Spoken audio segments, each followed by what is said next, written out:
사사기 마지막 장은 참 기가 막히고 코가 막히는 것 같습니다.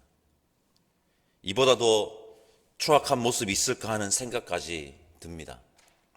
그런데 더 충격적인 것은 그렇게 기가 막히게 코가 막히게 행동하는 자들이 하나님의 백성이라는 자들이라는 것입니다. 어제죠. 사사기 20장에서 이스라엘 모든 지파와 베냐민 지파 간에 내전이 발발하였고 세 번의 전쟁으로 양측이 다 심한 피해를 입었습니다. 특히 베냐민 지파는 림몬 바위에 숨은 600명을 제외하고는 몰살당하였습니다. 제가 어제 본문 사사기 20장 47절과 48절 말씀 읽어보겠습니다. 베냐민 사람 600명이 돌이켜 광야로 도망하여 림몬 바위에 이르러 거기에서 넉 달 동안을 지냈더라. 이스라엘 사람이 베냐민 자손에게로 돌아와서 온 성읍과 가축과 만나는 자를 다 칼날로 치고 닥치는 성읍은 모두 다 불살랐더라. 사사기 후반부에서 눈을 씻고 찾아볼래야 찾아볼 수 없는 것이 있는데 그것은 자신들을 돌아보는 모습입니다. 바둑에 복기라는 용어가 있는데 왜 이런 일이 일어났는지 자신들을 돌아봄을 이스라엘 백성들에게서 찾아볼 수가 없습니다. 자신들의 돌아봄이 없으니 당연히 회개가 없습니다. 예전에는 그래도 부르짖음이라도 있었는데 지금은 부르짖음은 없고 부르짖음 대신 자기 뜻대로 되지 않아 자기 뜻대로 되게 해달라는 떼쓰는 울음소리만 가득하다는 것이 참으로 안타깝습니다. 사사시대를 이렇게 부를 수 있을 것 같습니다. 회개가 사라진 시대, 회개가 없는 시대. 게다가 더 황당스러운 것은 자신들이 잘못해놓고서는 그 모든 책임과 잘못을 하나님에게 떠넘기고 있다는 것입니다. 우리 1절에서 3절까지 말씀 읽어봅시다. 1절에서 3절 함께 읽겠습니다. 이스라엘 사람들이 미스바에서 맹세하여 이르기를 우리 중에 누구든지 딸을 베냐민 사람에게 아내로 주지 아니하리라 하였더라. 백성이 베델에 이르러 거기서 저녁까지 하나님 앞에 앉아서 큰 소리로 울며 이르되 이스라엘의 하나님 여호와여 어찌하여 이스라엘에 이런 일이 생겨서 오늘 이스라엘 중에 한 지파가 없어지게 하시나이까 하더니 그들이 온통 관심을 가지고 있는 것은 그저 12지파가 온전하게 있어야 한다는 것입니다. 구색 맞추는 것에만 관심이 있습니다. 베냐민 지파가 멸절할 처지에 처했다고 지금 하나님에게 책임을 전가하면서 울고 있습니다. 12지파가 다 있는 것이 그렇게 중요합니까? 중요할 수도 있겠죠. 그러나 12지파가 다 있어도 하나님 없으면 말짱 꽝입니다. 그들은 정말 중요한 본질인 하나님을 완벽히 외면한 채 구색 맞추기에 급급한 것입니다.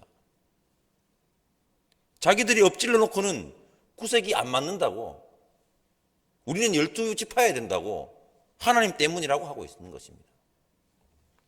제가 4절 말씀 읽어보도록 하겠습니다. 이튿날에 백성이 일찍이 일어나 거기 한 제단을 쌓고 번제와 화목제를 드렸더라. 그들은 제단을 쌓고 번제와 화목제를 드립니다. 할 거는 다 합니다. 우리는 하나님에게 최선을 다했다고 생색내는 것은 아닌지 모르겠습니다. 우리는 할 거 다 했어. 그러나 그 번제와 화목제를 하나님께서 받으셨다는 말은 어디에도 없습니다. 그들이 맹세까지 한 모양입니다. 5절 말씀 우리 함께 읽어봅시다. 5절입니다.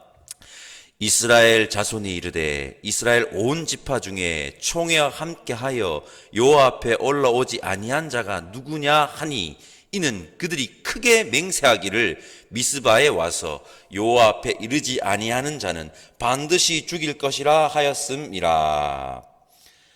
하나님께서 그들에게 그렇게 맹세를 하라고 한 적이 없습니다. 그들은 맹세합니다. 대단한 일을 하는 것처럼 전의를 다지며 맹세를 한 모양입니다. 미스바에 오지 않는 자는 반드시 죽일 것이라고 맹세를 한 것 같습니다. 7절을 보면 한 가지 더 맹세한 것을 알 수 있는데, 그것은 우리의 딸을, 즉 미스바에 모였던 자들의 딸을 베냐민 지파에게 주지 않겠다고 맹세를 하였다고 합니다. 자기들이 완전 멸절시켜버리려고 했던 게 분명한 겁니다. 이건. 저는 맹세를 목숨처럼 여기며 자신들이 여호와의 이름으로 함부로 맹세한 그 맹세에 충성을 하는 그들을 보고 이런 생각이 들었습니다. 맹세를 잘 지키지 말고 하나님의 말씀이나 잘 지켜라. 여러분, 함부로 하나님의 이름으로 맹세를 하면 안 됩니다. 그리고 맹세보다 더 중요한 것은 하나님의 말씀을 제대로 지키는 것입니다. 자기 멋대로 한 맹세를 지킨답시고 하나님의 말씀을 완전히 외면하고 무시하는 행태를 우리는 오늘 사사기에서 볼 수 있습니다. 머리 하나는 잘 돌아갑니다. 미스바에 모이지 않은 지파를 찾아냅니다. 야베스 길앗 주민들입니다. 그 주민들 중 처녀들만 빼고는 다 죽입니다. 이게 도대체 무슨 일입니까?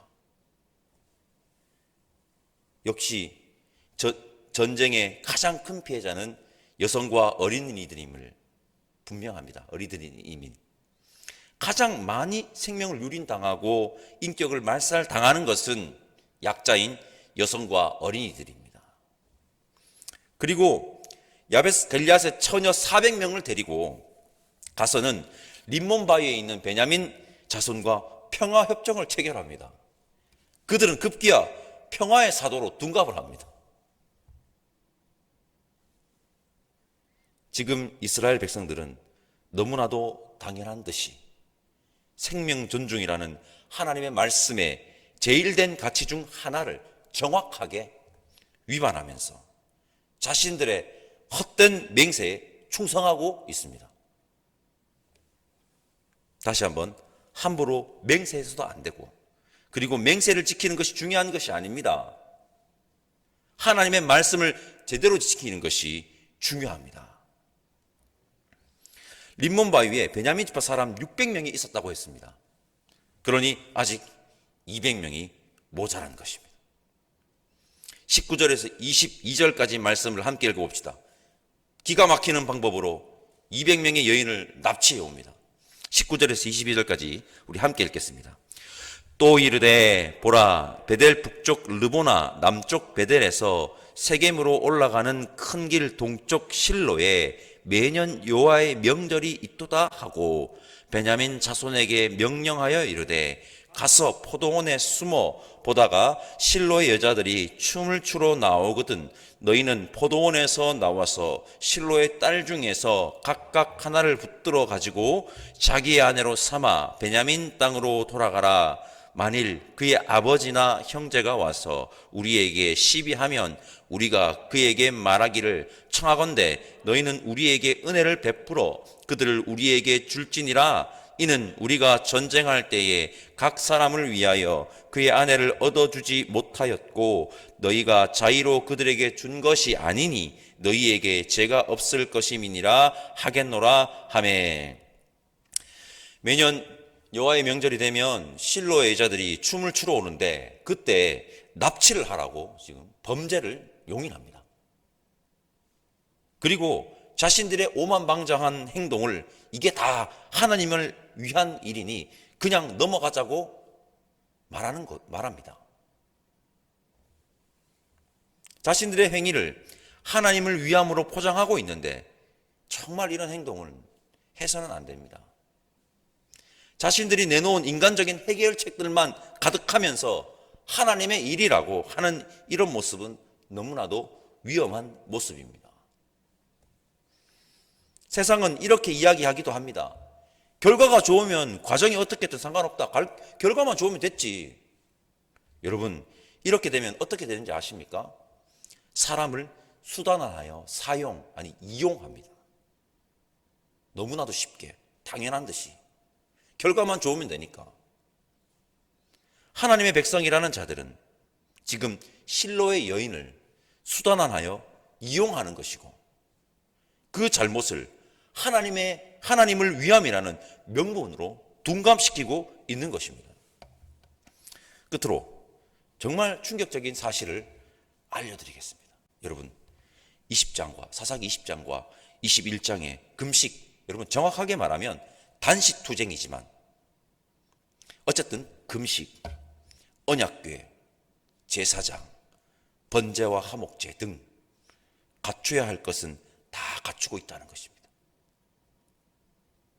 그런데 정작 하나님이 그들 가운데 계시지 않는다는 것이 너무나도 충격적인 사실입니다. 그들이 왜 그렇게 자기 멋대로 행동하는지 사사기는 끝을 내며 그 이유를 우리에게 알려주고 있습니다. 우리 사사기 마지막 장의 마지막 절인 21장 25절 말씀 우리 함께 읽겠습니다. 그때에 이스라엘의 왕이 없으므로 사람이 각기 자기의 소견에 옳은 대로 행하였더라. 이 구절은 왕이 없기 때문에 왕이 있어야 한다는 당위성을 확보하기 위한 구절이 아닙니다. 사무엘상을 열기 위한 말이 아닙니다. 이거는. 이스라엘 왕은 누구십니까? 이스라엘 왕은 여러분 여호와 하나님이십니다. 그때 이스라엘의 왕이 없으므로, 이 말은 그들 가운데 지금 하나님이 없다는 것입니다. 지금 그들 가운데 하나님이 없이 살아가고 있다는 것입니다. 그들이 지금. 종교적인 것은 다 갖추고 있었지만 정작 그들 가운데 하나님이 계시지 않았습니다. 그러니 자기가 최고라고, 자기가 곧 정의라고, 자신의 생각이 곧 하나님의 생각이라고 오만방자하게 행동하는 것입니다. 하나님 없으면 자기 멋대로일 수밖에 없습니다. 그렇다고 지금 얘기하고 있는 겁니다. 성도 여러분, 어제 오늘 이렇게 저는 여러분들에게 정말 강하다 싶을 정도로 아주 노골적으로 20장과 21장에 나오는 이스라엘 백성들의 모습을 신랄하게 말씀드렸습니다. 제가 왜 이렇게 강하다 싶을 정도로 말씀드렸느냐? 구약 신학자 데니엘 블락이라는 신학자의 말이 저의 가슴에 와닿았기 때문입니다. 구약 신학자 데니엘 블락은 이렇게 말했습니다. 현재 우리가 살고 있는 시대를 제대로 반영한 시대는 사사시대이다. 너무 충격적인 말 아닙니까? 사사시대에는 자신의 돌아봄이 없다고 했습니다. 그들은 복귀를 하지 않았습니다. 여러분, 우리는 우리의 시대를 복귀해 보아야 합니다. 복귀해 보아야 합니다. 어떻게 지금 우리가 놓았는지 복귀해 보아야 합니다. 제대로 돌아봅시다. 그렇게 하나님 앞에 제대로 나아가 진정으로 회개함으로 회복하는 회복의 시대가 되기를 간절히 소망합니다. 그렇게 우리의 시대는 회개가 없는 시대가 아니라 진정한 회개를 통해 회복하는 회복의 시대로 바뀌기를 간절히 소망합니다. 사사기는 끝을 내면서 우리에게 이렇게 강력하게 말하고 있습니다. 하나님 없으면 자기 멋대로일 수밖에 없다. 자기 멋대로일 수밖에 없으니 너희들 안에 반드시 삶의 주인이신 하나님을 모시고 살아라. 그렇게 자신들을 돌아보고 하나님 말씀대로 살아라. 그것이 진짜 하나님의 백성이며 그리스도인의 삶이다. 성도 여러분, 오늘 이 새벽에 나와 예배드리는 우리 모두는 하나님을 삶의 주인으로 모시고 살아가는 자 되시기를 바랍니다. 자기 멋대로 말고 하나님의 뜻대로 살아가는 이 시대의 진정한 그리스도인 되시기를 간절히 다시 한번 소망합니다. 기도하겠습니다. 하나님, 오늘도 너무나도 신랄하게 사사시대의 어두운 면을 보았습니다. 그 시대의 모습들이 우리가 사는 시대에는 없는지, 그 시대의 모습들이 우리가 살아가는 이 시대에는 없는지 우리를 돌아보게 하여 주옵소서. 우리의 모습을 돌아보고 우리는 회개가 없는 시대가 아니라 하나님 앞에 철저하게 회개하게 하시고 그렇게 회개함으로 회복하는 회복의 시대가 우리가 살아가는 시대가 되기를 원하오니 성령 하나님, 믿는 우리를 인도하여 주옵소서. 하나님 없이 자기 멋대로 살지 말고 하나님을 삶의 주인으로 제대로 모시고 하나님의 뜻대로 살아가는 자 되게 인도하여 주옵소서.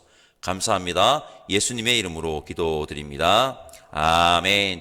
하늘에 계신 우리 아버지, 아버지의 이름을 거룩하게 하시며 아버지의 나라가 오게 하시며 아버지의 뜻이 하늘에서와 같이 땅에서도 이루어지게 하소서.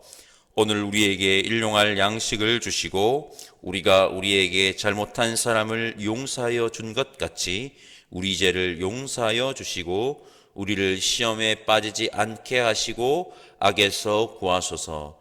나라와 권능과 영광이 영원히 아버지의 것입니다. 아멘.